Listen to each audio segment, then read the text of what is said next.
Компирите од есен двојно ќе поскапат, трошоците се енормно зголемени, а земјоделците немаат начин како да ги неутрализираат. Па сите потребни почетни материјали, ѓубривата, нафтата сега е дупло качени, лани беше 55, сега е скоро 90 денари. Сите препарати што ги користиме, например, за компирова златица, за пламејача.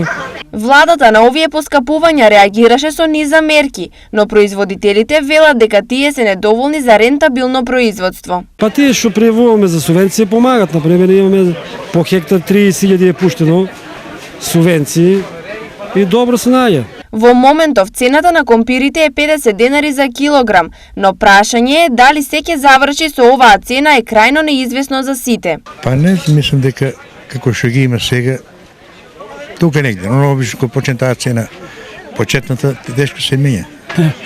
Што работи секи се качува. Да. Мислам дека пак ќе остане у истото стање. Компирот е еден од клучните прехранбени артикли и движењето на неговата цена нагоре ќе биде нов терет за семејните буџети. Ако на ова се додадат и другите покачувања, грижи има доволно за секој ден по една. Освен во Македонија, за двојно повисока цена на компирите се зборува во Бугарија, Србија и Грција, која е најголем производител на компир во Балканот.